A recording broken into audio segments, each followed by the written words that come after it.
what a week 13 it was for some of these quarterbacks.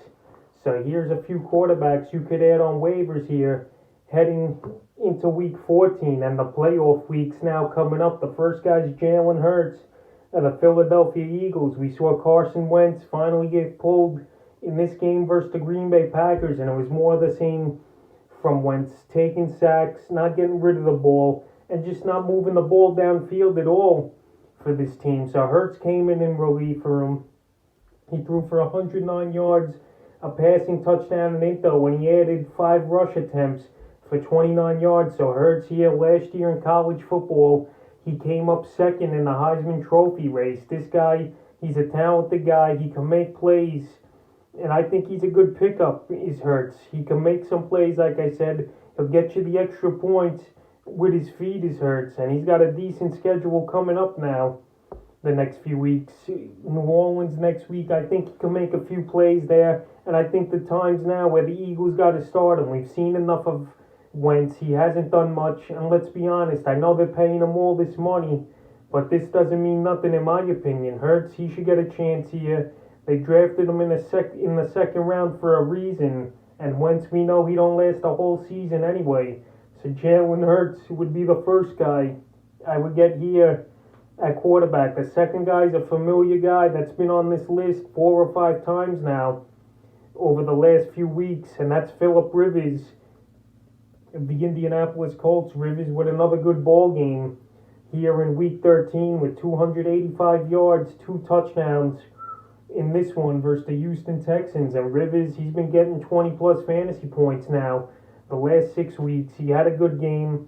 Him and T.Y. Hilton, it seems like they're getting on the same page now. And now he goes to versus a Las Vegas team that Sam Darnold just had a big ball game again. So Rivers, another good matchup next week.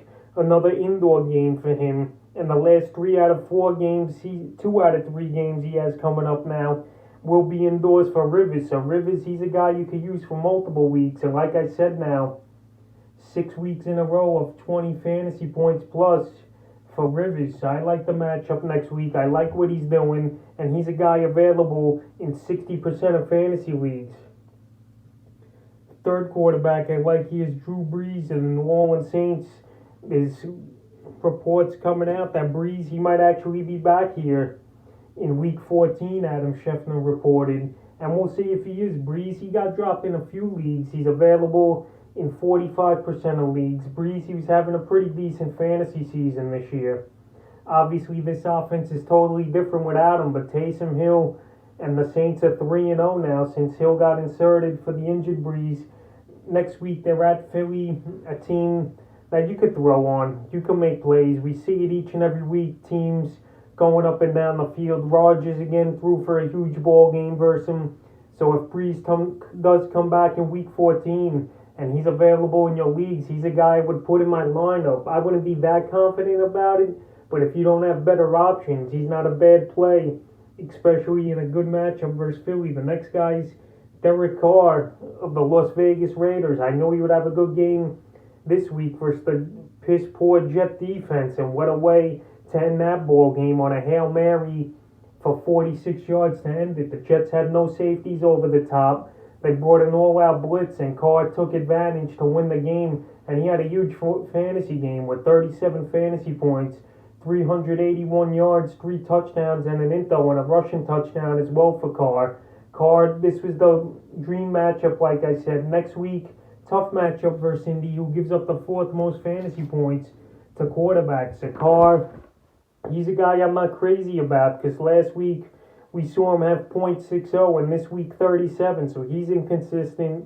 I can't trust him, but if you need a quarterback and if you're in 2 quarterback leagues, more than anything, he's a guy then you get. But in a regular standard 10-12 team league, I'm not crazy about Carr, but he's a guy I got to put on the list after having a huge performance in this game. The 5th guy, Matthew Stafford of the Detroit Lions. Stafford, he surprised me a little in this one. I didn't think he would have a great game, but he had a monster game in this one. 400 yards, 3 touchdowns, and an into for Stafford.